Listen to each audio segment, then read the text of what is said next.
was.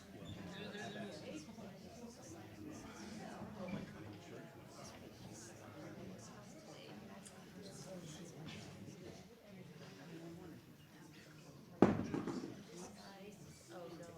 What happened? There's something with your iPhone that you. My son was in school and he never looks at his phone. I'm like, he's not supposed to look at it. And he did something where it sent a text message to all of us, and then let us know he was in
From a distance, I just can never comprehend what all this fighting is for. From a distance, there is harmony, and it goes through the land. It's the hope of hopes, it's the love of loves, it's the song of every man. It's the hope of hopes, it's the love of loves. This is the song of every single man. God is watching us. God is watching us. God is watching us from a distance. Oh, God is watching us. God is watching. God is watching us from a distance.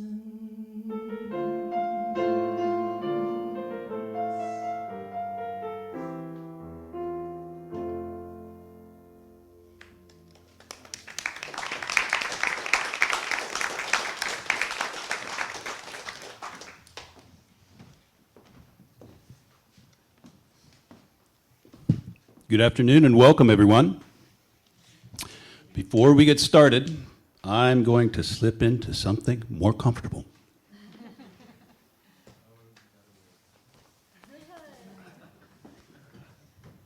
Sorry, I didn't mean to scare you. This garment I just put on is a stole, something you may have seen worn by members of choirs, by college deans and graduates at commencement ceremonies, and by ministers from various faiths at religious functions. In the religious tradition I come from, it's considered an indication of priestly authority, but is also a symbol of immortality. But today's gathering is not a religious event. I am certainly not a priest. I have no official authority.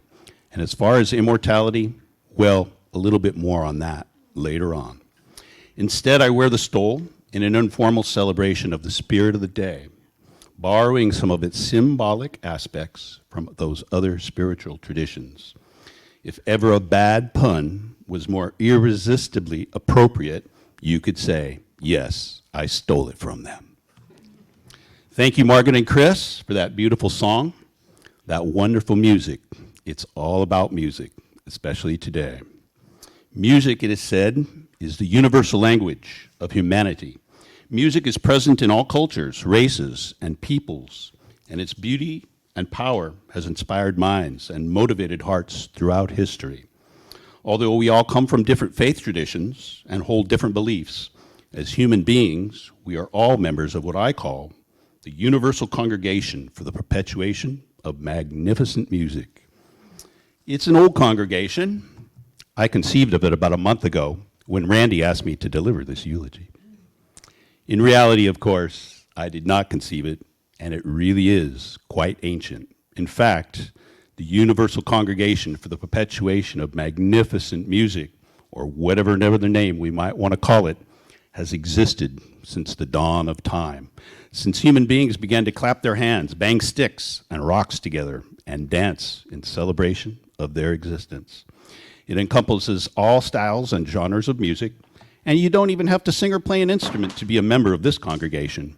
Everyone is included, from the professional rock guitarist down to the Alzheimer's patient who doesn't even remember their own name, but recognizes and can just barely tap their toe to one of their favorite old tunes.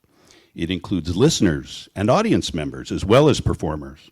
For as those of us who are performers know full well, we are nothing without those to listen and appreciate.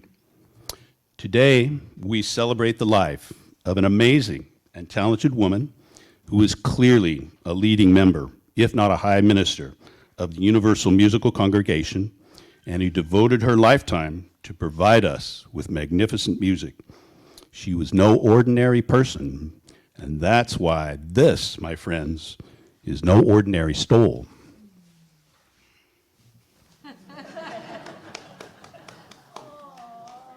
Oh, sorry. I'm having a wardrobe malfunction.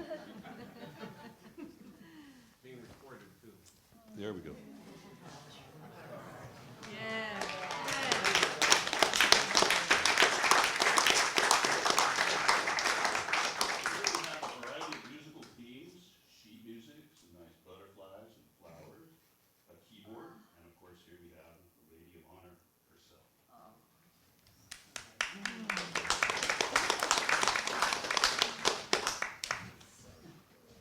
Sorry, folks, that's about as close to runway work as you're ever going to see me do in my life.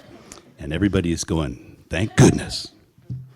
Tracey Ann Fordyce was born on January 6, 1955, to Alvin and Betty Fordyce in Pendleton, Oregon.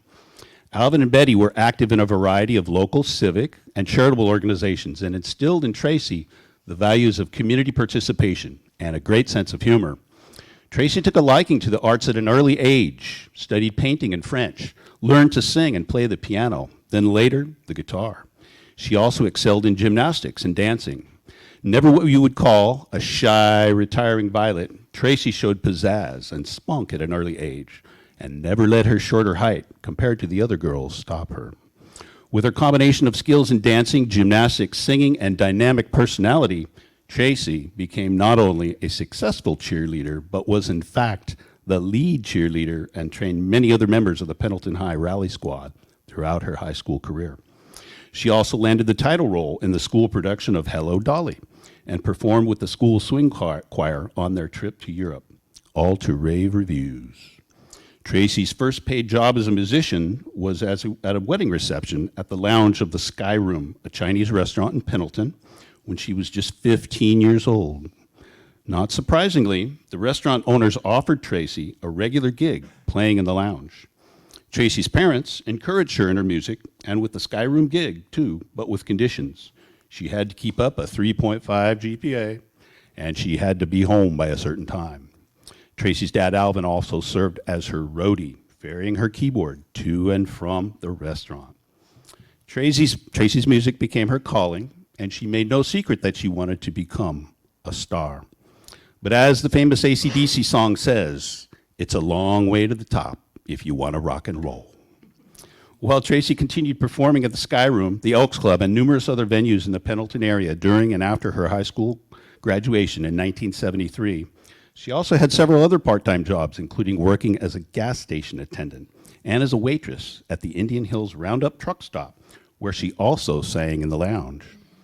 Those early years of Tracey's music career are easily reflected in the lyric from Billy Joel's song, Piano Man. And they sit at the bar and put bread in my jar and say, man, what are you doing here? But a break did come. One day, at the coffee shop, she waited on Tommy Overstreet, a local singer for the local Happy Canyon Festival in Pendleton. Tracey recommended that he check out the singer in the lounge. He did. It was Tracey. Mr. Overstreet hired Tracey to sing backup during his Happy Canyon stint, which helped to boost her reputation as a local performer. Tracey later spent 2.5 years studying music at the University of Oregon, but found that the classical orientation wasn't really what she wanted. To support herself, she later went to beauty school, but music remained her true passion. She began singing again and landed a job with the Stuart Anderson's Cattle Country restaurant chain and sang for their Oregon, Washington, and California circuit for 2 years. At one point, her vocal talents attracted the serious attention of no less than Barbara Mandrell. A reviewer from the East Oregonian who wrote an article about Tracey stated, her voice is powerful, yet tender. She sounds a little bit like Nicolette Larson and a little like Linda Ronstadt, with a whole lot of Tracey Fordyce thrown in. Tracey's extensive repertoire cut across many styles of music, including pop, country, rock, and the blues. As her skills grew, she also wrote her own songs, including In From the Rain, Long Hard Day, and Good Help. In the early 1980s, she toured with the band Manchester, performing throughout the Pacific Northwest and Canada. Always seeking opportunities to expand her artistic horizons, Tracey landed a bit cameo part in the 1982 film, The Gray Fox, based on a true story and set in British Columbia. It's a great film which I encourage you all to see, if for no other reason than to get a brief glimpse of the young Tracey Fordyce. Tracey eventually moved to Portland and performed with numerous other musicians and bands. Over the years, they included the Swingline Cubs, Bullet, Incognito, and her own band featuring local blues star Lloyd Jones as their drummer. On May 12th, 2011, Tracey went to a performance of the local band No Po Mojo at the Club 181 bar in Gresham and met band leader, guitarist, and singer Randy Yearout. No Po Mojo translated means the North Portland Magic, and there was magic in the air that evening. A chord was struck, and the harmonic convergence between Tracey and Randy went way beyond music. At rehearsal, Randy was like a high school kid again, in love for the first time, sharing pictures of his hot new girlfriend with his buddies in the band. And it was easy to see why. Randy invited Tracey to rehearsal and soon thereafter to join the No Po Mojo band. With Tracey in the mix, the name of the band changed, of course. First to Tracey Fordyce and the Eight Balls. There were 4 guys in the band. Do the math. And then eventually, and not surprisingly, the name later changed to the Tracey Fordyce Band. The Tracey Fordyce Band performed in many venues in the Portland area, but also did gigs in Washington and Montana. In 2014, they won the Cascade Blues Association Muddy Award for the Best New Blues Act. In 2015, they were a CBA Muddy Award nominee for the Best Contemporary Blues Act. That same year, they represented the Ashland Blues Society of Oregon in the International Blues Challenge in Memphis, Tennessee. They also produced a CD, Out of the Blues, which included some of Tracey's original songs, some of Randy's original songs, and some which they wrote together. Randy and Tracey started a Tuesday night open mic night at the Lair Pub on Canyon Road. With their time and hard work, the Lair open mic night became a popular hotspot for many local musicians to jam, to network, to hang out with friends, and to meet new ones. Not surprisingly, Tracey and Randy chose the Lair as the site for their wedding, which took place June the 14th, 2015.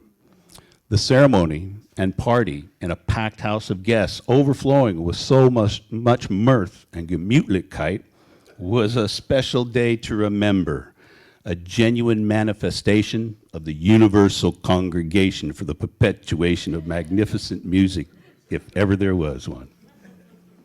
In addition to her considerable musical talents, Tracey also had a well-developed sense of humor. She was a quick-witted comedienne with an extensive inventory of acerbic phrases and jokes that would make the toughest construction workers and sailors turn their heads, blush, and laugh. Since we are in a family gathering and a house of worship, I won't provide any details other than to say that many of them were not G-rated. She enjoyed making her audiences laugh, making fun of them and herself. For example, a guy who Tracey didn't know at all would walk through the front door of the Mock Crest Tavern and be greeted by Tracey with, "Hey, it's my 3rd ex-husband," or "My parole officer has just arrived." Sometimes, at the end of a song, she would point to her audience with a smart-aleck grin on her face, and then, in imitation of a sappy lounge lizard performer, tell them, "You're beautiful." Though not always, in most cases, if Tracey was making fun of you a little bit, it usually meant that she liked you. One special greeting she had for me upon arriving to a rehearsal or gig was, "Hi, you disgusting little man. Did you bring your stupid violin?" To which I might answer, "Good evening to you too, Tracey." "Why, yes, I did." Just old friends saying hello. In spite of her busy schedule working and performing throughout her life, Tracey never forgot the value of charitable participation in her community. In July 1979, while still living in Pendleton, she led a group of local musicians in a fundraising benefit for a 3-year-old girl suffering from a terrible viral infection, earning the eternal gratitude of the child's family. In a classic case of how what we send around comes back around, Tracey's friends stepped up to help her with medical expenses incurred in battling her cancer. On October 9th of last year, an all-day benefit concert organized by Teresa and John Kavanaugh and several of Tracey's other friends was held at the garages in Tualatin. The list of bands and attendees was like a who's who list of the greater Portland musical community, rising to the occasion to provide not only financial, but also emotional and spiritual support. The event was a shining example of good karma, a family reunion, and another genuine manifestation of the universal congregation for the perpetuation of magnificent music in action, all rolled into one. But sadly, and all too soon, Tracey left this world on April 27th of this year. As I mentioned earlier, among other things, the stole symbolizes immortality. We all come from different faith traditions with different concepts about the hereafter, including those who believe there is no hereafter. And we are at our best when we respect these differences. The diversity of perspective is a wonderful thing because it keeps us thinking, and thinking is an important part of what makes the world go round. While Tracey has left this earthly domain, her spirit is still present in our minds and in our hearts and in her wonderful musical recordings.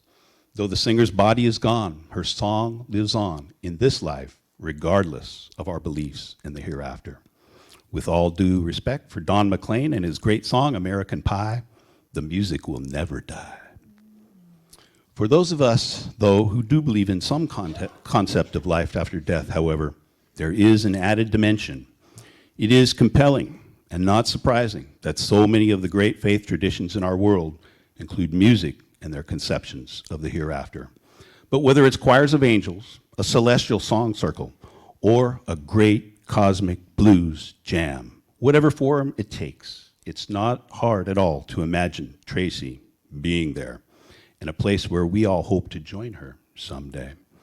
It is into this vision we commend Tracey, the singer, the dancer, the songwriter, the comedian, our sister in music, and our friend. Picture this, if you will, as a parting thought. Among the swirling clouds of eternity, at a keyboard sits a new arrival, a small woman with a powerful, beautiful voice, singing a soulful, moving song. After the song, she looks around towards the celestial beings around her and says, with a smirk on her face, "Hey, you're beautiful." Thank you very much.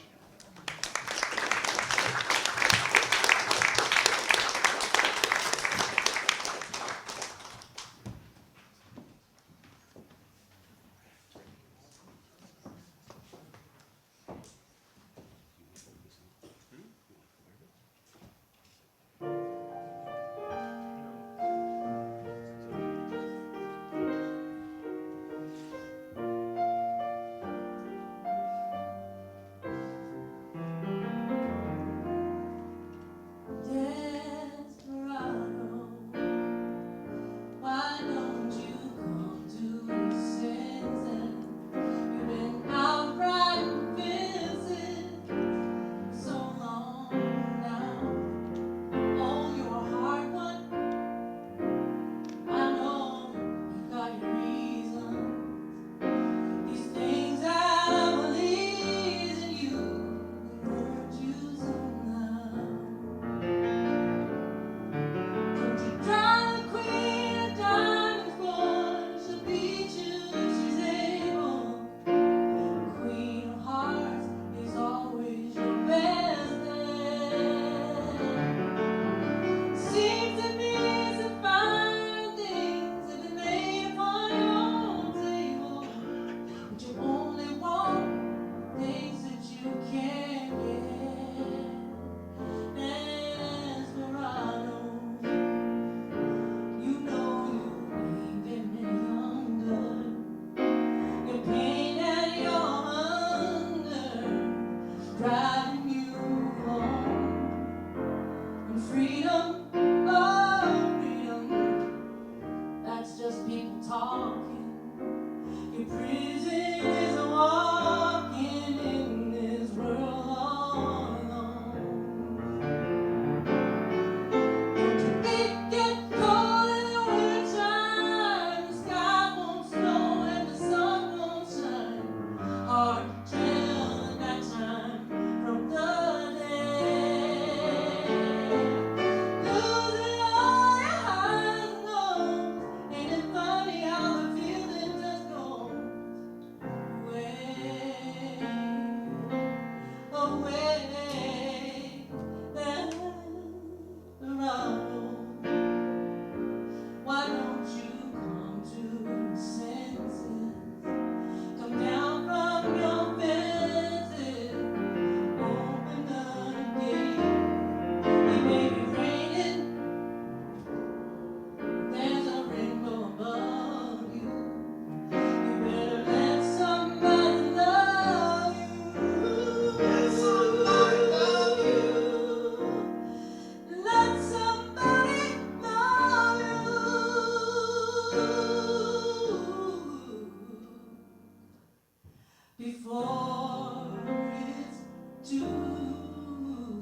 Hi, everybody. That's a beautiful song. So, before I start, let me compose myself in the tradition of the organization that Jim so finely described. That's a beautiful song. Tracey loved that song. And Margaret, you did just a wonderful version of it. We used to do the song. Recently, we were doing a duo, and we did that song, Desperado, and we sang it together. And she really enjoyed it. But be happy that you heard this rendition of it today, because when I tell you what I'm going to tell you, you might listen to that song totally different.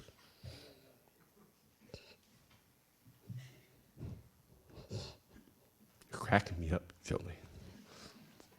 So Tracey loved to do that song. She's been doing it for years, but when I met her, she goes, "Yeah, I do Desperado. I do that song." I says, "Oh, great." But she sang it with a lisp. And if you can imagine Sean Connery singing Desperado, she would do that in her act and draw tons of laughter from her audience. So now, when you listen to that song, you will forever listen to it with a lisp. Desperado. Anyway, I wanted to share that with you. The other song that Margaret sang so wonderfully was by Bette Midler, From a Distance. Bette was one of Tracey's favorite artists, besides Linda Ronstadt. I'll get through this. She loved Linda Ronstadt, she loved Bette Midler, and she loved that song, From a Distance. And that album that song's on, Jolie Clausen gave that to her for a Christmas present, I think, or her birthday. Yeah. And for the last few months at home, we'd sit in a family room and listen to music together. And we finally got that record. It was late coming, as Jolie said, but we finally got it, and we decided to listen to it. And that's the first song on the album, but we listened to the whole album. But that is the last album that Tracey listened to.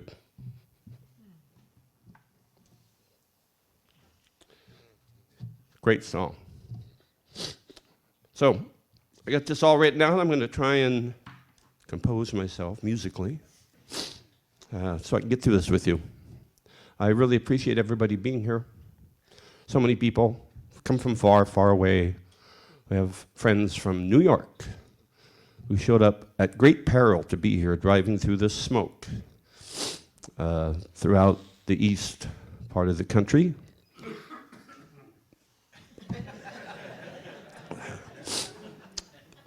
We have folks from Albuquerque, New Mexico.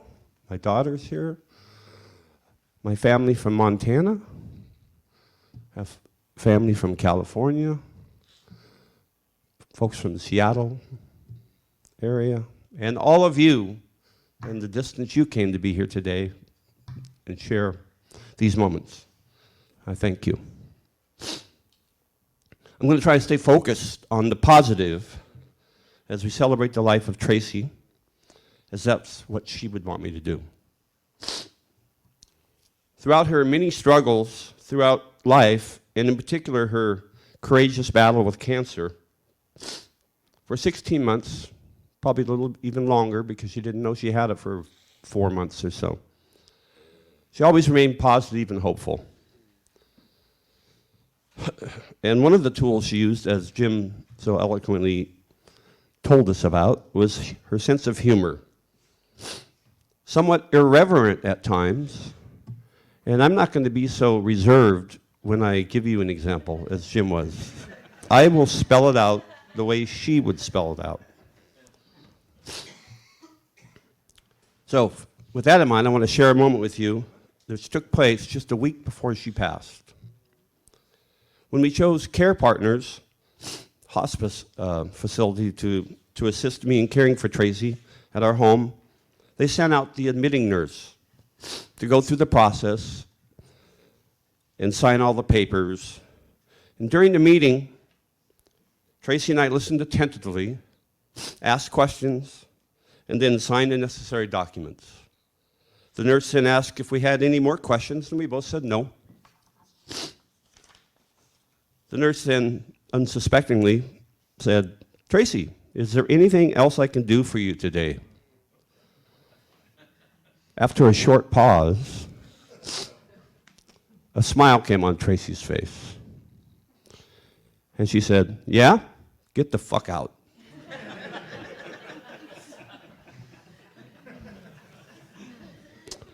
The nurse had a look on her face that was epic. And then we all laughed, and that was that.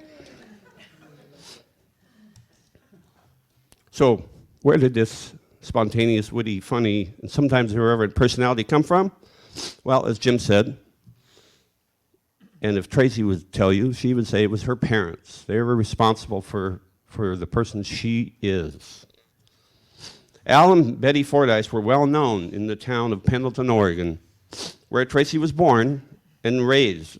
They were known not only as a wonderful, friendly couple throughout the community, as they owned Liberty Cleaners, the local dry cleaning company, but they were famous for their sense of humor and for their history of pulling outrageous pranks on unsuspecting victims. And I've heard many. As in small towns, back before the high-tech social media times of today, you got your news from the local newspaper. And in these papers, you would find the weekly section of community news that shared any and everything that took place that particular week. How many folks grew up in a small town? So you know what I'm talking about. I have one such clipping here. There it is, from the Pendleton newspaper, back in the days, late 60s, early 70s, that I'd like to share with you. It says, "The Stevensons, formerly of Pendleton, had made arrangements to stay with the Fordyces a couple of days, but at the designated time, they found nobody home. They waited for more than an hour. Then they finally drove downtown for dinner. The Fordyces, meanwhile, tired of waiting for the Stevensons, also went out for a bite to eat. The Stevensons later returned to the house and waited some more. Finally, they went to the door again and knocked.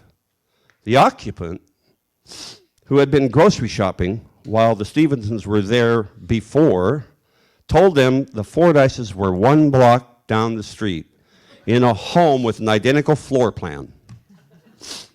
End of story? Not quite.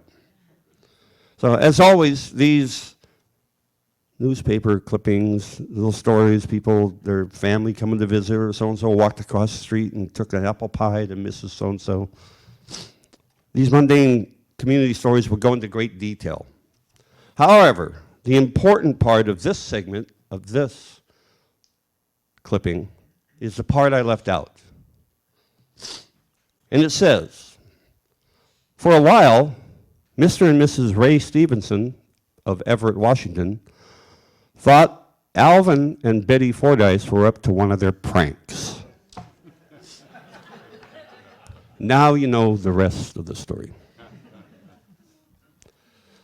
I would have loved to meet her parents, but they both passed away before Tracey and I met. She told me many, many times that her parents and I would have gotten along greatly, and I do believe that with all my heart. I think her dad was a mastermind in all their family pranks, which Tracey was usually a willing participant. She delighted in telling me how one time back in the early 70s, one of their family members, or a good friend, had purchased a new Honda car and was very proud about the gas mileage he would get. He bragged to the Fordyces incessantly every time he came by to visit, which he often did. Well, Al decided to prank him and he started siphoning gas out of his Honda car each time he paid them a visit. Just enough to make it appear as if his car was not the great gas saver he thought it was. The whole family enjoyed his visits much more when he complained about his poor gas mileage to them. That's just one of his pranks. There's many others. I'm not going to tell you anymore because I don't know if I get it all right. But her parents were a huge inspiration to her, and she loved them very much. Not only did they inspire her to be funny, but they played a huge part in her aspirations to excel in the arts. Music, singing, piano and guitar, dance, acting, and so much more. But of course, only if she got good grades in school, which she did. We should all be thankful for these wonderful gifts that she bestowed upon us. Her humor, her comedic talents, her love for four-legged furry friends, her caring and compassionate personality, her extreme generosity, her honesty and fairness and intelligence, her concerns for the world in environmental and social political matters, her musical talents, and of course her beauty, both inside and out. I am so grateful for all these things and more that she brought into my life. I've loved before, but not like the love shared by the two of us. As some of you know, I knew of Tracey long before I met her. I knew of her back in the 80s, but only through her photographs in the local music entertainment periodicals. I would see that she worked hard. She played every week. I had a huge crush on her for 30 years plus. Never thinking I would ever meet, let alone marry a woman of that caliber. Didn't even know her, but that's what I got out of it. But we did meet in 2011, and then we joined forces in 2012. I should add to Jim's story about us meeting at Pub 181 that I just met her that night. I did not engage in any personal relationship for about 6 months.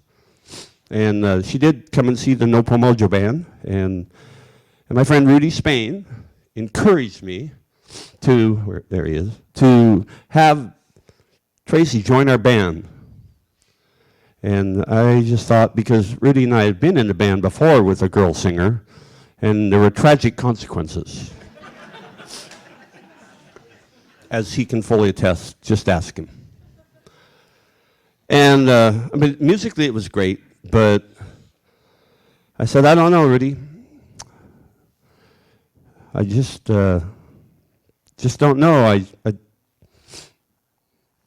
wasn't sure about it, and finally, I don't know if you convinced me or if I convinced myself or if the band convinced me. We all thought it was a good idea, and but I did make one concern known, is that I just don't want it to be the Tracy Fordyce band.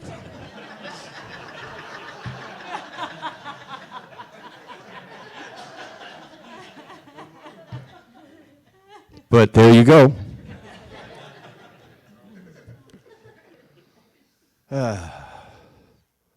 So while we were both growing up as young adults, we ran a parallel life in our musical aspirations and accomplishments. She in Pendleton, and I in Great Falls, Montana. We're only a year apart. Something special was brewing in the cosmos, but it had just had to come in its own time. And it did. After meeting and briefly getting to know each other, we quickly fell in love. Soon our lives were deeply intertwined in love, music, and Pomeranians. We began writing songs together and performing in several successful bands throughout the Portland area. We traveled, we attended concerts and festivals, doing so much together which had been deprived of her for so many years due to a failed relationship. She soon referred to me as the king of fun and her Montana man.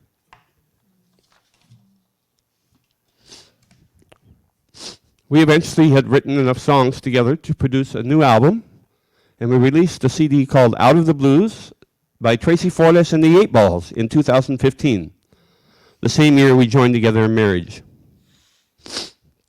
She was such a gift to me and to all of you. I'm so happy that we were able to perform twice as the Tracey Celebration Band during her battle with cancer, and I know it brought her immense happiness.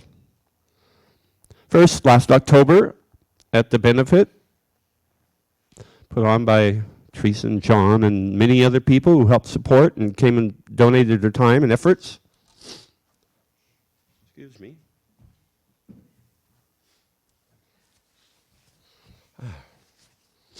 It was a successful benefit too, not just financially. And then second, her final performance on December 10th of last year at the Aladdin Theater here in Portland. There's many people to thank for that, but I really want to thank Becky Strobel Johnson of Sterling Talent. She couldn't be here today. And she's the one that helped me put that event together. She joined forces with Jason Fellman of JFL Presents, the Aladdin Theater, and True West Promoters. She always wanted to perform at the Aladdin Theater. It was kind of a milestone for her. I kind of looked at it as my make-a-wish for her.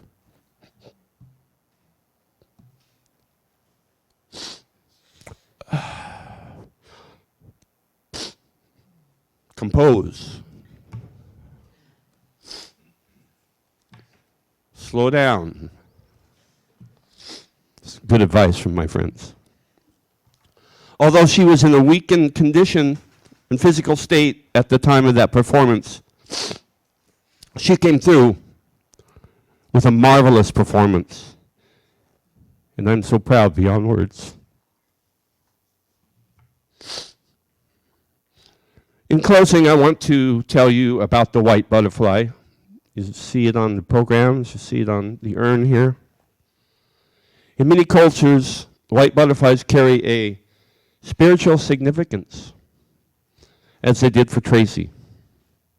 For her, when her mother was dying, and she was her caregiver, her mother told her that after she was gone, whenever she saw a white butterfly, it was her watching over her. Well, I too carry the same spiritual guidance, which brings me much needed peace and comfort. And I encourage you to do the same. Just think of Tracey whenever you see a white butterfly, and you'll be glad you did. And now I'd like to share a video presentation in which we can celebrate together some moments in Tracey's life and enjoy some of the music that she brought into our world. Tracey Ann Fordyce, I love you, as do all of these wonderful people here today.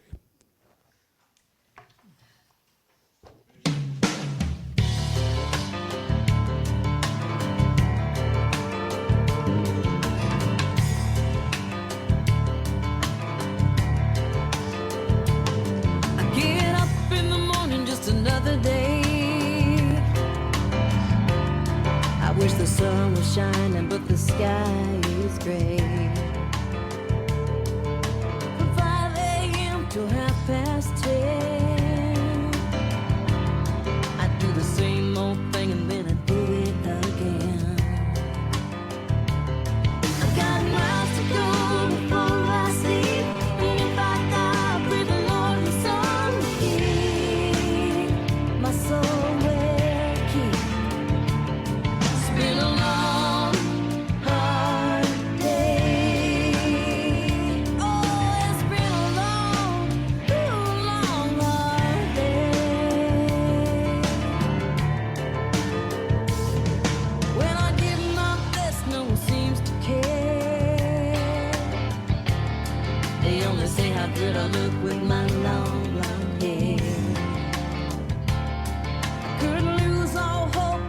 not me. I never take that criticism seriously. I got miles to go before I sleep, and if I die, I pray the Lord my soul keep. So well keep. It's been a long, hard day. Ooh, it's been a long, hard day. But I know the chance will come. I can feel it in my soul. I'm not afraid to live and learn, and then let go. You live and learn on my own terms. You gotta live and learn.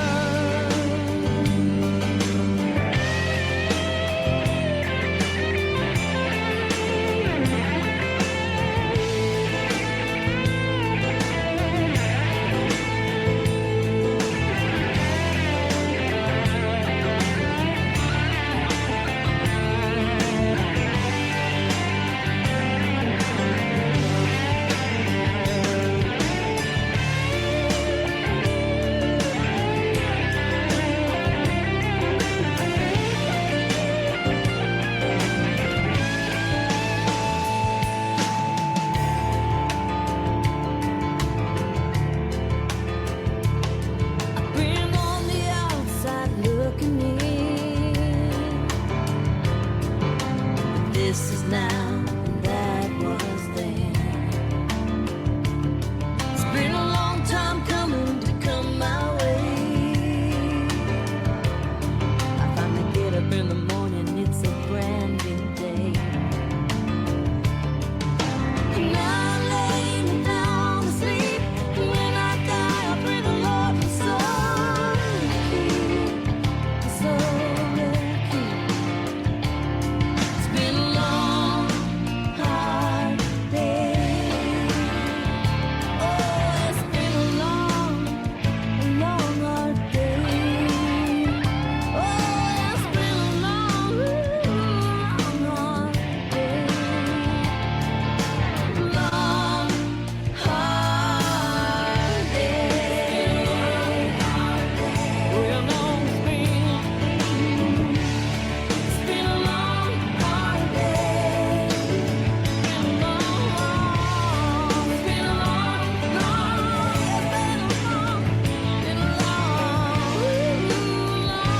hard day.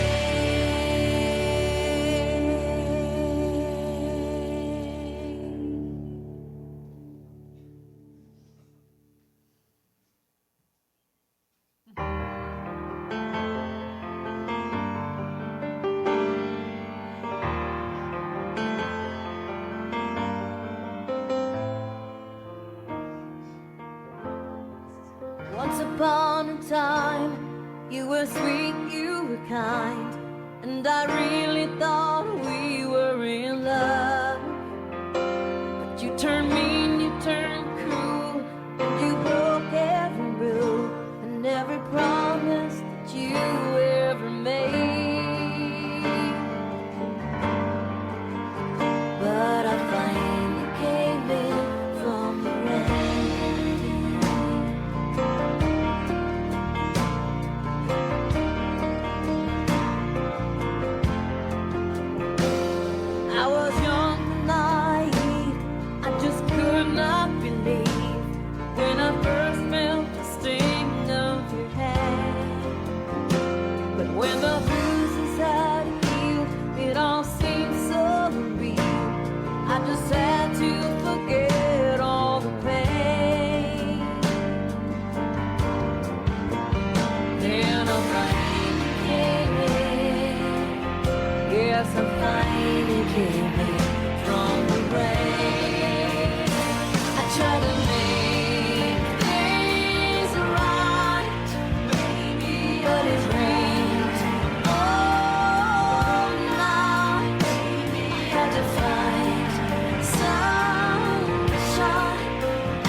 Yes, I finally came in.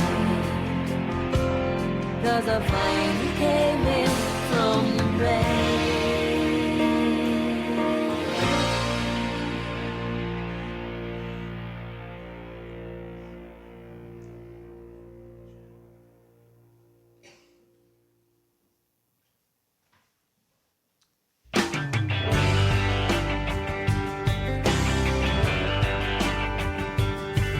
We've all been lonely a time or two. Since the day you left, I've been wearing dark blue. Could have been a blessing in disguise. Learned a lot of things spending time alone. Like it just ain't true that you can't go home. Yeah, I lean real hard on my family. Said if you really love him, if you really care, you do anything, go anywhere, just to hold him tight and not let go. 'Cause without love, what do you got? Just another night all alone. If you're rich or if you're not, everybody needs someone to hold. 'Cause without love, what have you got?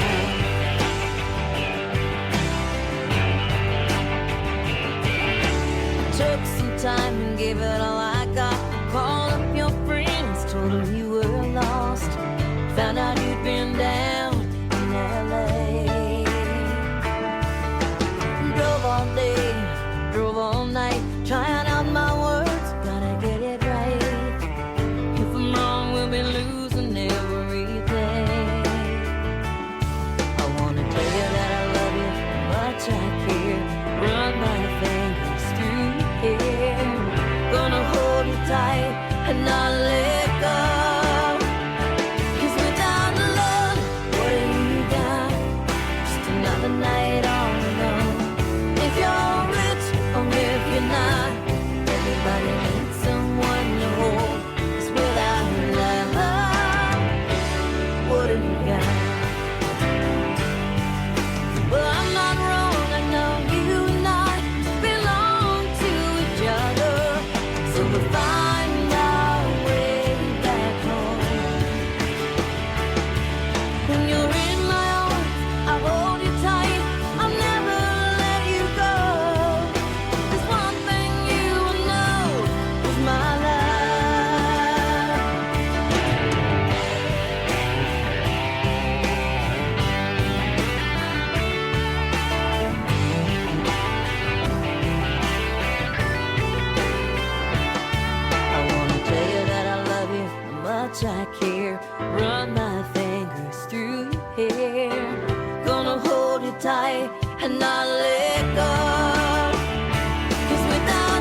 but now I'm obeying my own golden rule.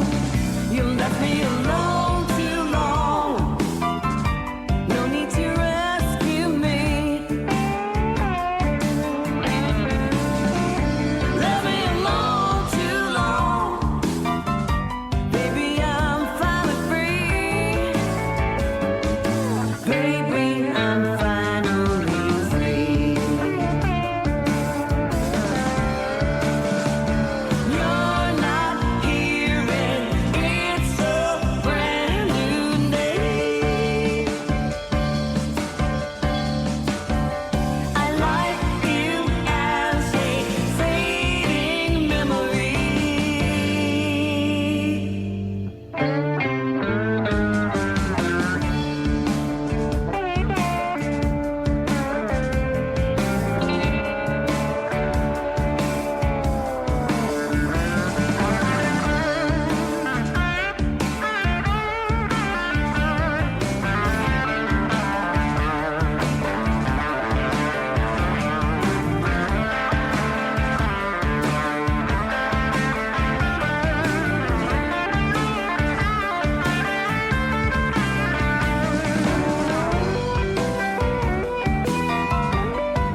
girl's treasure.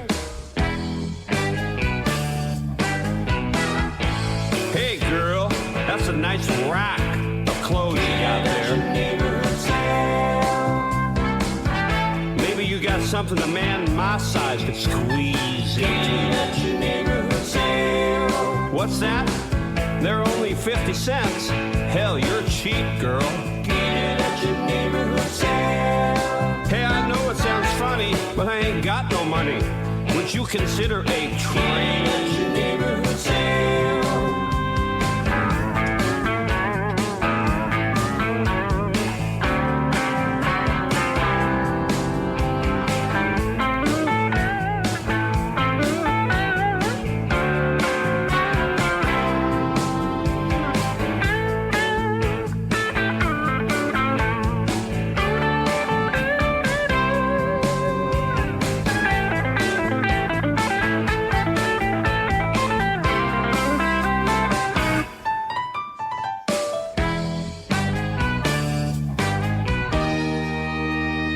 All you ladies, heed this warning of mine. If your man's gotta stop at every yard sale sign, he's looking for something he ain't getting at home.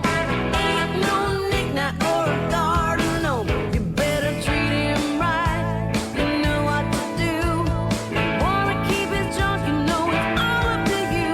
There's no second-hand women with their prices confirmed. The real temptation, so I hope you have learned. Every flea market cheese is out to get some vintage pleasure. My man's junk is just another girl's treasure.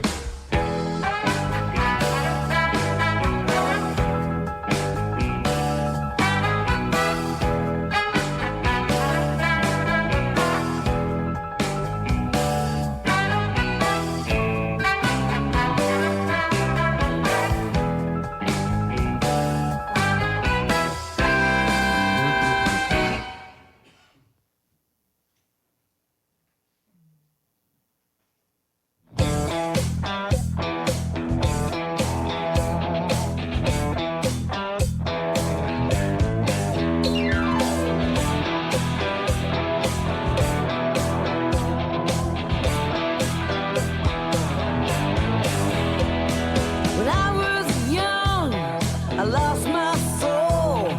Someone took it out of my control. For years and years, it hurt like hell. Finally figured out that I needed some help.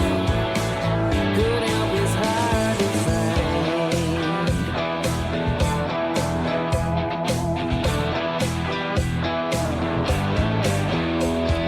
My life was misplaced in a darker time. No one to call on to throw me a line. Back in the day, it was still taboo to talk about the reasons I cried for some help. Good help is hard to find.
I made you cry.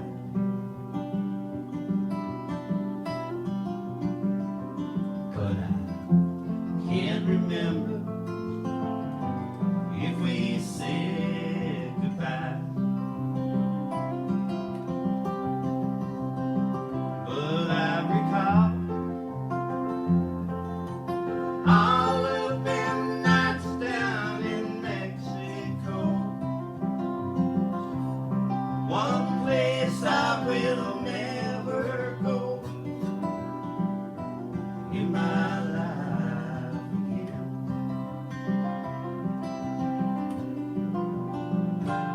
Was I off somewhere, maybe just too high? But I can't remember if we said goodbye.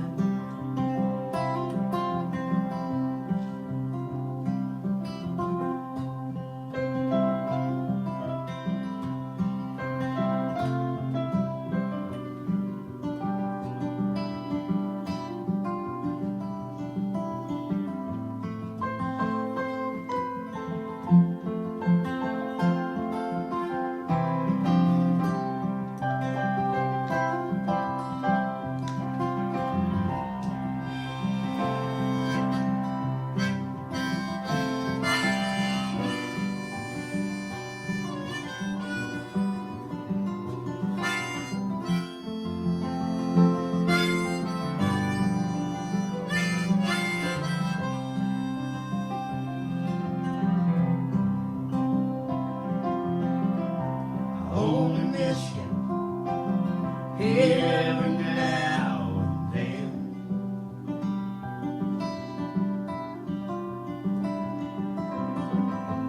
Like a soft breeze blowing up from the Caribbean.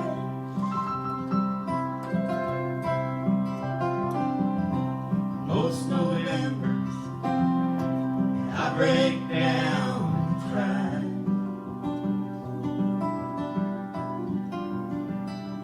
But I can't remember if we said goodbye. Well, I recall all of them nights down in Mexico. One place I will never go in my life again.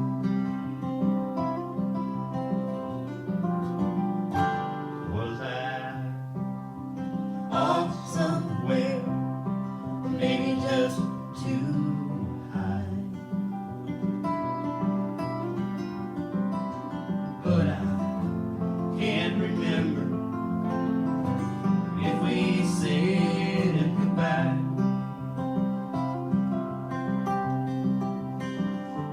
But I can't remember if we said goodbye.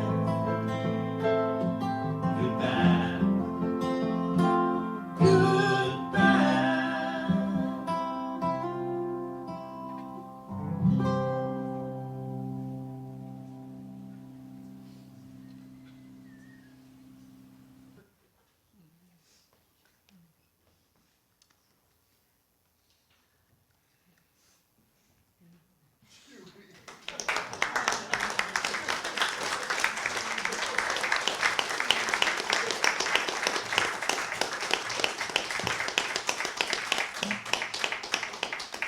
The only time I've seen Chewy not bark.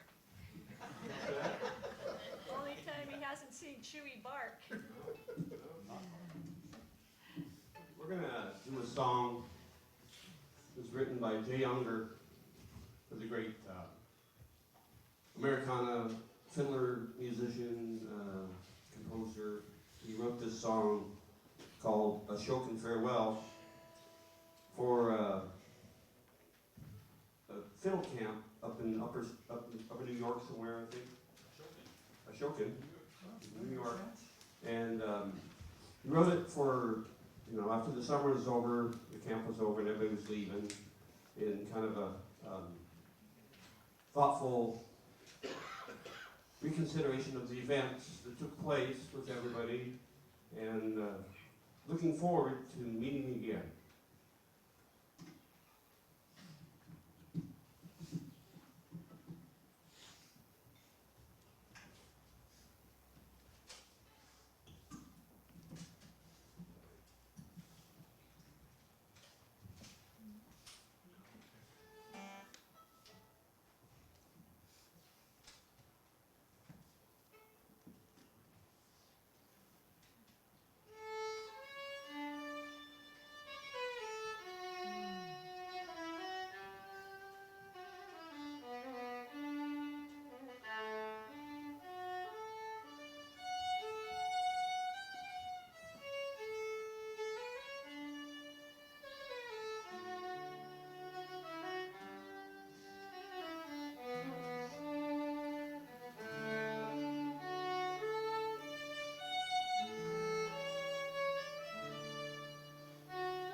So if you're wondering why I'm playing this tiny guitar, this was Tracey's guitar.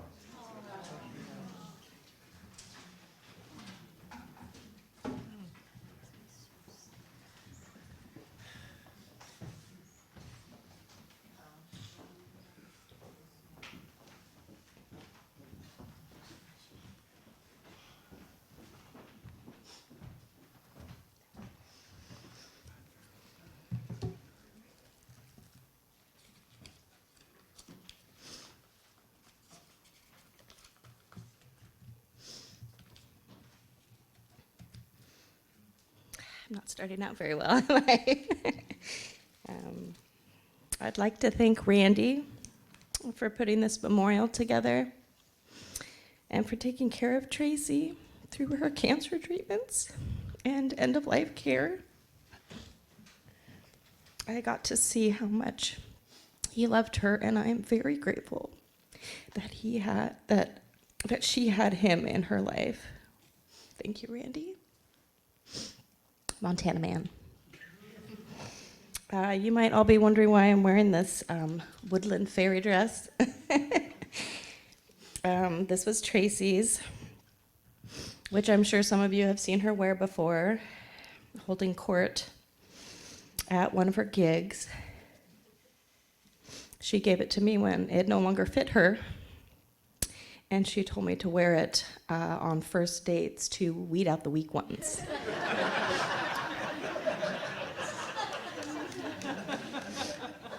This dress is really fun. It reminds me of Tracey, and it reminds me to enjoy my life, which is the biggest and most important lesson I ever learned from Tracey. Years ago, Tracey used to come out to the Tillicum when I was hosting a jam session there with Robbie Laws. We had started hanging out quite a bit back then. One night I realized she was telling everyone she was my parole officer with that deadpan stare of hers. You know what I'm talking about, Bob. Even after I attempted to set the record straight, the guys, for some reason, still believed it, I think. And, looking back, I remember how nice all those guys were to me at that gig, and maybe also a bit frightened, just enough. She was fucking smart, and nothing she said or did was an accident. She was always looking out for all of us. I saw Tracey for the first time back in the late 90s. I had just moved here from Walla Walla, and I was working at a bar downtown called Suki's. One night she was performing there with her band, and all I remember was this gorgeous, talented bohemian beauty holding the entire bar in the palm of her hand with grace, class, and humor. She was like something from out of this world. Not only had I never seen such a talented female musician before in my life, live and in person, but I also somehow felt like I had a soul sister. Here was a woman who embodies all the good things, all the things I wanted to be. I was very young and shy back then, so I never actually met her that night. A decade later, I did get to meet Tracey at the Tillicum when I was playing with the Norman Sylvester Band. I think seeing her all those years ago had somehow shaped my style because we had the same style. She talked to me that night and gave me a lot of fun compliments on my playing. I gave her my card, and one day she called me. We started hanging out right away. She'd come over to my apartment on Hawthorne, and we'd play through a few songs together here and there. She had this great idea that we'd start playing as a duo at the Benson Hotel and call ourselves the Camel Toes.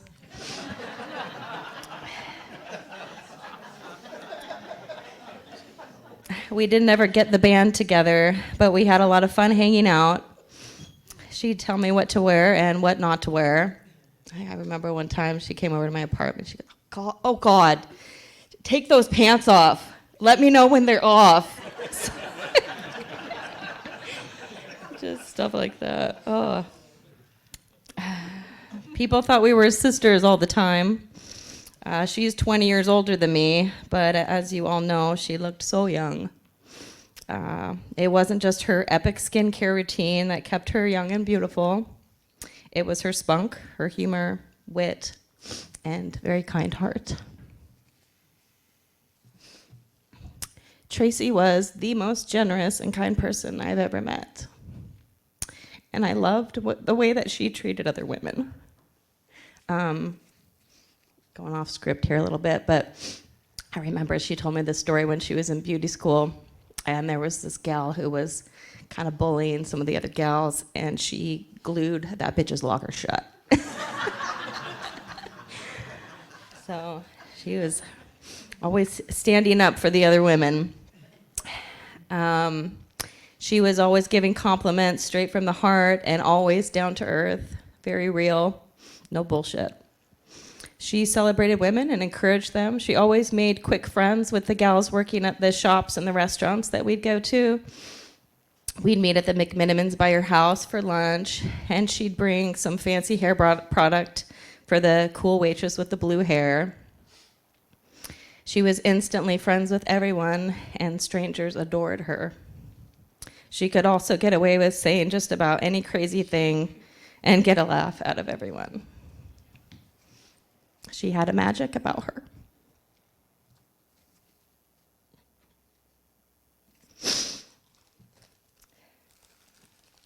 During the pandemic, Tracey would call and text me every single day.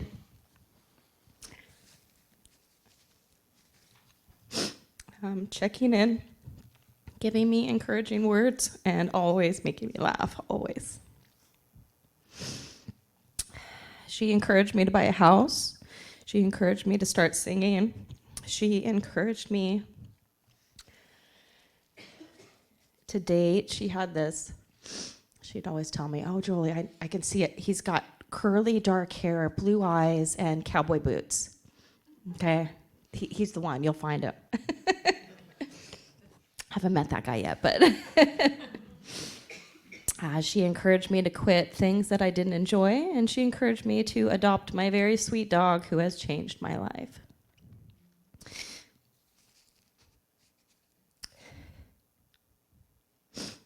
She made me a better person, a kinder, more compassionate person, and also a strong woman who doesn't put up with bullshit. Oh, excuse me.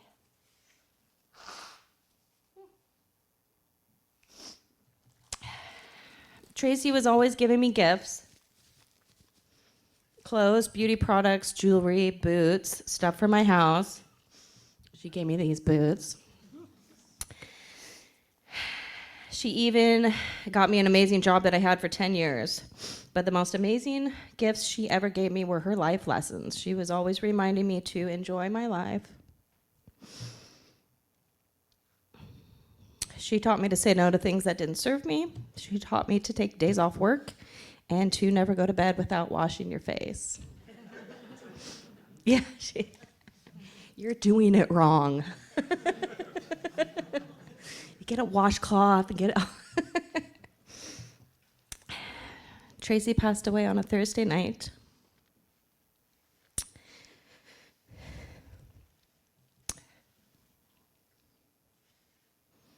My friend Michelle invited me to a music festival in California the following weekend. The first night I was there, I asked Tracey to send me a sign, let me know she was okay. The first band on stage the next morning was Pancho Sanchez. And the musical director of the band got on the microphone and said he wanted to give a special shout out to his parole officer.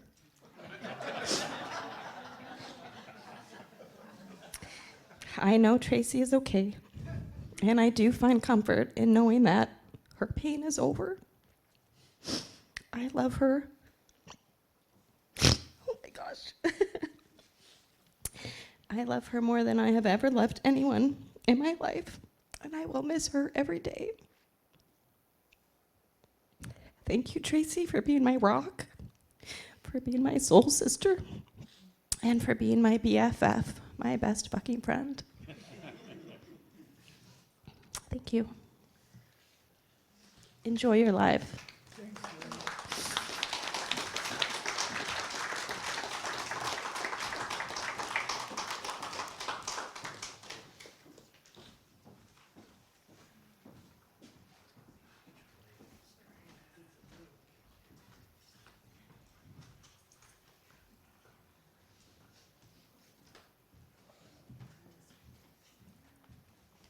Hi, I'm Missy.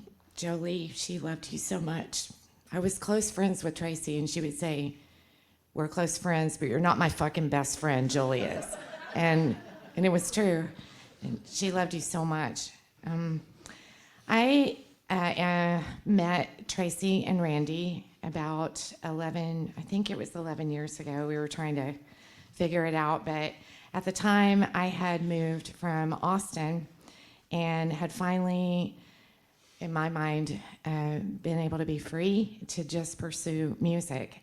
And I sort of sold everything I owned. I had raised 3 kids and showed up in Portland, kind of written off men, and met a gardener. I said no more musicians, but I met a gardener who also played guitar.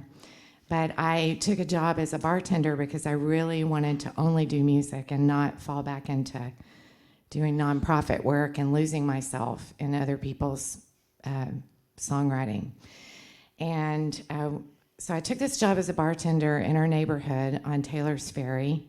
And for a short period of time, there was this bar called Skippy's. And John and I lived about 3 houses down, and I was like, this is perfect, a bar. I'll go work there, and we'll figure out a way to play our music. And so they couldn't find anybody that wanted to work for that kind of money in that tiny little bar, and they gave me the job, and we began to host. We would do a Missy and Mr. Baker night on Friday nights and an open mic on Saturday nights. And some of our neighbors are here in the room, but what happened was our neighborhood just came alive with all these musicians that would come pulling wagons and riding bicycles and coming over for these really great open mic nights. And so one night, this couple comes in, and you could tell that they were in the first blush of love, newly dating.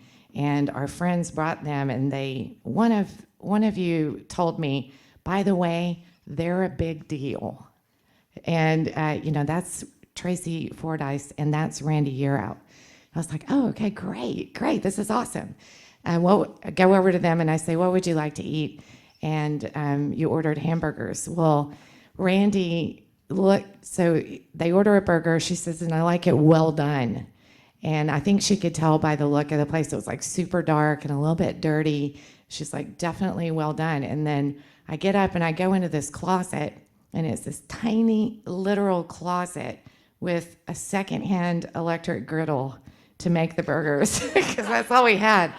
And Randy, you must have noticed, because he came over to the corner of this little closet and he goes, it's very important that the burger is well done. It is very, very important to my girlfriend that it's well done.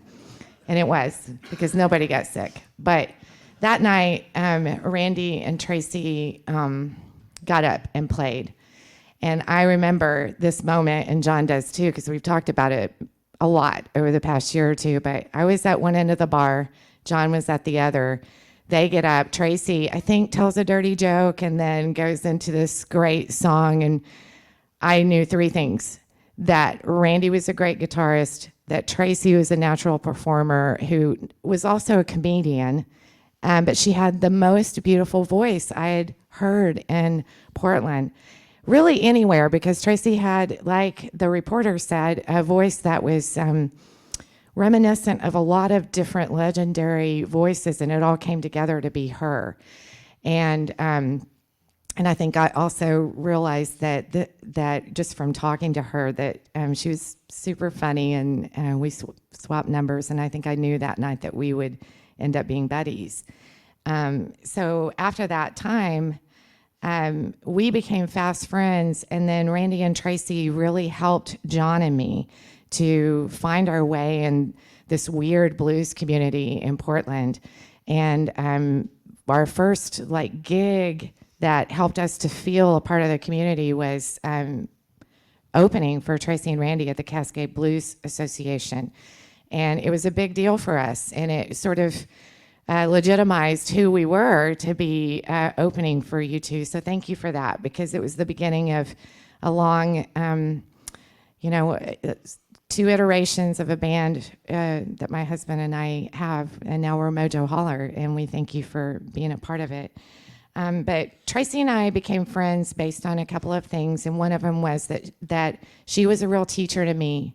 And even though our age difference isn't huge, she had all of this life experience about the practical side of being a female musician. And it's different from being just a musician. There's a thing. There's this stuff that involves being a woman in music anywhere, but specifically in this region. And she was extremely helpful to me for everything from, you have to be out front. You can't let a bunch of guys take over because you'll just be singing backup. Finish your phrases. She would say it bothered her so much that she would come to my shows and I'd sing a phrase and then kind of trail off at the end and smile. Go over like this. And she would say, please don't fucking do that. You've got to think about what's underneath the short skirt that you were wearing. You were sitting down. You've got to think about these things. What you wear underneath the skirt matters too when you're sitting down. Wear a hat. Put a lid on it. Just all these different things that if I tried to remember and tell you, it would take all afternoon, and I don't want to do that. But I do want to say that the other thing that happened for us, we loved fashion. We get together every few weeks at Banning's Pie House, talk about where to play. We would share what the venues were paying, so we could compare notes, and then also tell other people, especially women, hey, by the way, they paid this person this much and they pay you this much. She was a rabble-rouser about this, and she was a real feminist musician. But the other thing we had in common was that we both were incredibly, very, very grateful to have found love later in life. And happy anniversary to you this week. Thursday, 8 years of marriage for you two.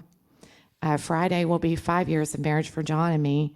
We've been together a long time, but one of the things we didn't do, and I was trying to think, did we talk shit about our husbands at those lunches? And rarely did we have to talk shit about either one of you, because we were really grateful, and we knew finally, we knew what it felt like to be safe and to be in a relationship with someone who gets it about music. And that we shared that in common and talked a lot about our love for our men. And she loved you so much, and she talked good about you. She did. And Tracey had a dark sense of humor, but she was the most loving woman I've known, the most loving woman friend I've ever known in my life. And she would think about people and come up with ways, the gifts, the ways of thinking I have a problem with authority, and sometimes I like to leave jobs. And she would be this great person that was thinking ahead of time and going, that might feel frustrating, but if you'll just hold out, this other thing may be coming up. And she really helped me to just grow up and be mature about things. And Tracey was a grown-up. And I believe, looking at the pictures, that she was an old soul even when she was a toddler. So I'm really grateful to be a part of it. Thank you for letting me share my relationship with her. And Randy, we're here for you. And we're looking forward to hearing. I know that Tracey wants you to have a guitar in your hand and to be playing. And we will be there for you to support you as you continue to be the musician that you were born to be. So, love you.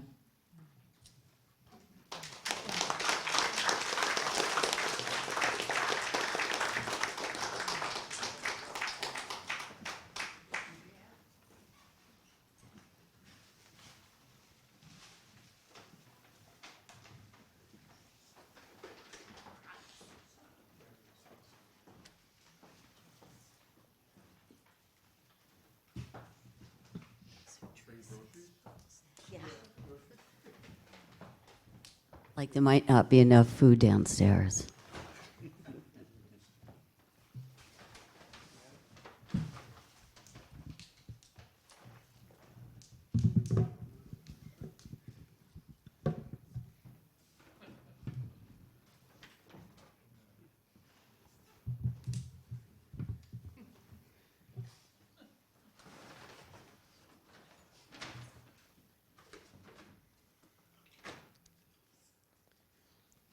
Recognize these from one of the videos?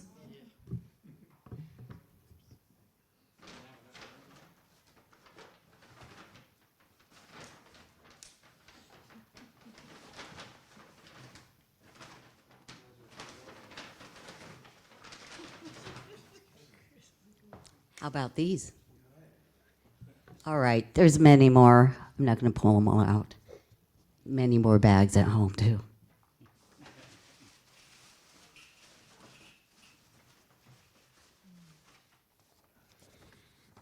Okay, let's see if I can do this. I'm not a performer. I'm a naturally shy person. I suck at public speaking, so if everybody can find a spot in the ceiling, that would be great. Just kidding. Okay, well, first I want to talk about friends and friendship. Tracey and I only knew each other for about 10, 11 years, meeting in somewhere, I think, in late 2013, maybe, mid-2013. It doesn't take years and years and years to have a good quality friendship. I have friends that I've known since high school and not near as dear friends as Tracey was to me. And on a little side note there, I know Jolie, you were definitely her BFF. Tracey and I were very close, but I'm very grateful that you were shared so much closeness with her and were able to be with her, you know, a lot towards the end, you know, while John and I were further away in Longview, couldn't get over as much. Okay, so Tracey definitely was a giver. She gave me lots of gifts over time, lots of advice. When I lost a lot of my hair to a bad perm, she was like, wear this product, wear that product. She was giving me products. I could go on with so much more about the gifts that she gave me.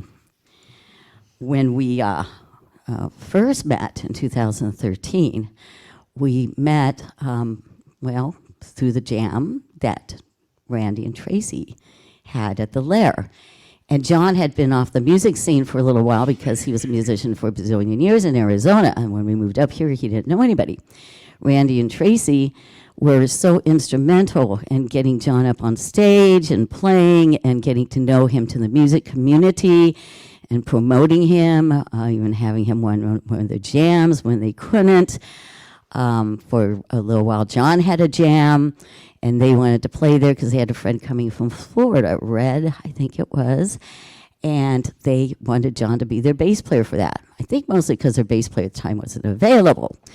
John learned all their songs, and then Tracey used to joke after that, John knows our music better than we do. Not so.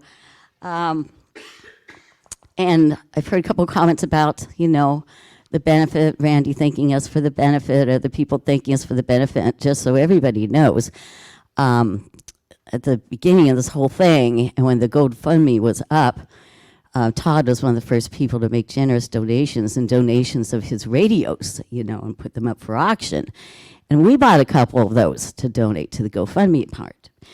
The last one he wanted to deliver to our new little home in Longview. And he brought it up, and we had a nice dinner. And then he looked at me straight in the eyes and said, somebody should have a fundraiser for Tracey. And Randy just looked at me. It was almost like a challenge. So it was actually Todd that laid that egg. I just hatched it. I didn't know that men could lay eggs. So thank you, Todd. Shopping in short skirts, you know, I too would go over to Tigard even after we moved to Longview, and Tracey and I would go have lunch at the McMinimans, and sometimes it would be also with Jolie, and I think there was a time with Jolie and Missy all together. And towards the end, we were still doing that as much as she could, you know, once a month, until she wasn't able to do that anymore, didn't have the stamina for it. And the last few times that I went, she wanted to go to Washington Square to get her wedding rings resized and other rings because she was getting so skinny, you know, they weren't fitting on her. And then she would have me take her over to under 21. Geez, I wish I could shop at under 21, but it was sad that she could because she was so thin.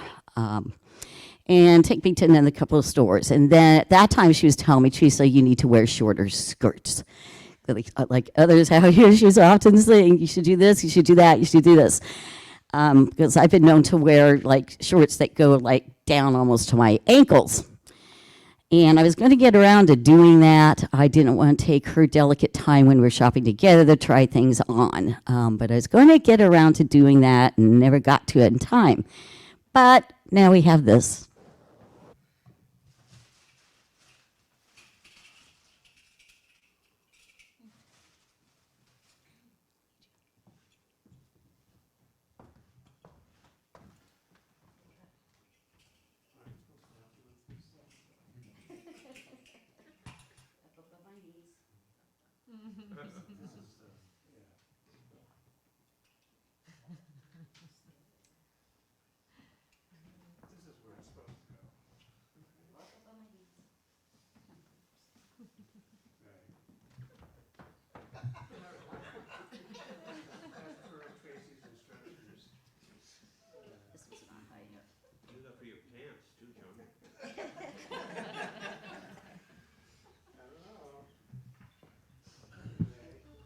Okay, so I'm wearing one of her boots that she was also pictured in, and I hope you're happy now, Tracy.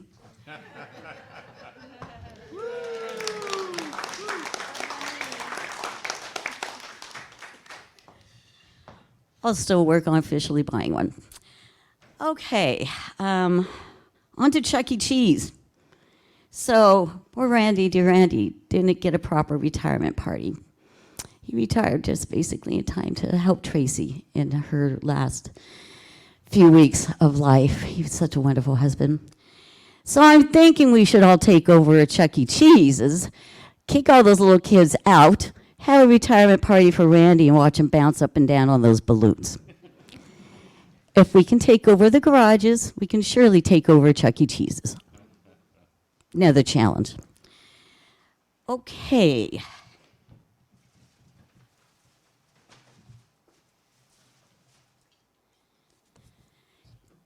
Dummies, you need to come out with another book. This is Dummy Grieving for Dummies. I've never lost a close friend and family members either. I guess I've been lucky at my tender old age, and I won't say what it is. And so I didn't know towards the end really what to say or what to do. It was really hard.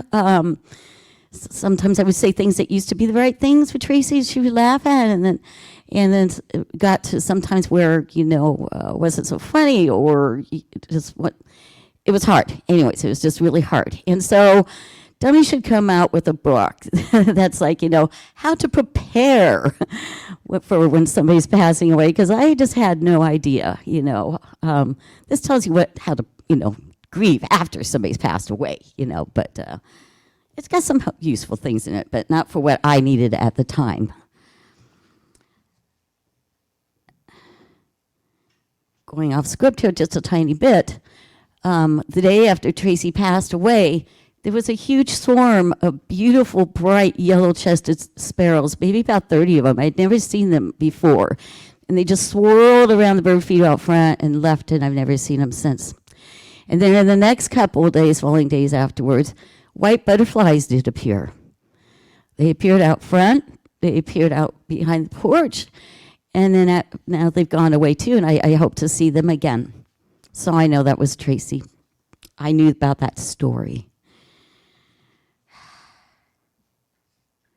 So I'm not going to say goodbye. And the last time I saw her was the Sunday before the Thursday that she passed. And I could tell that was going to be my last time seeing her. And held it together, didn't cry. Just talked for about 10, 15 minutes. That was all she could hold up for. And then I told her, let me know when you're tired and you want me to go, and I'll go. And she goes, I'm tired and I want you to go. I never got the get the F out. Oh, be careful in here. I never got the F out, so I don't know if that was good or bad. So Tracy, I just hope, because I'm not saying goodbye, because I'm going to see you again someday up there, that you're having a good time making jokes at people and fun of people for the expense, making them laugh though in the way that you only you could. Let me jump back just a little bit. When we did meet John, she did it to us, of course, like everybody else. We'd go see their shows. We'd go into the lair. They'd come see our shows. Tracy's always, look, there's the cameras. I can't say it like she did. But anyways,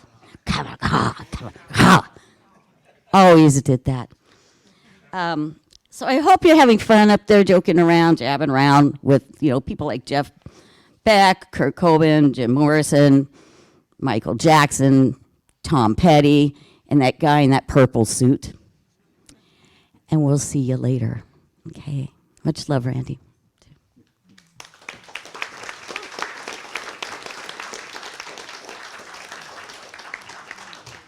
Here, I want you to help me do. Put that there.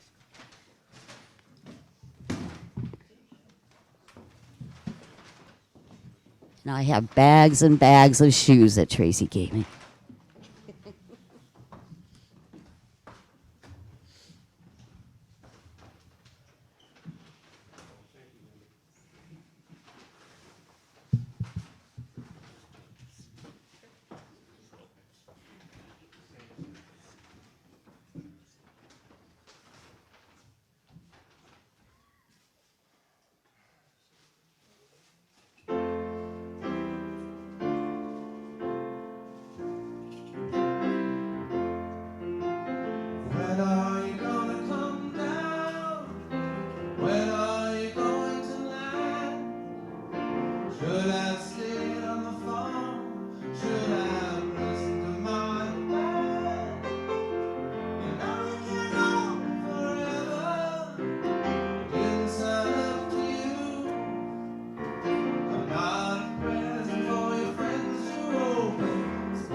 Thank you once again, Margaret and Chris. That was one of Tracey's favorite songs. Thank you so much, everybody, for coming today. Please join us downstairs for drinks and snacks. Anything else, Randy?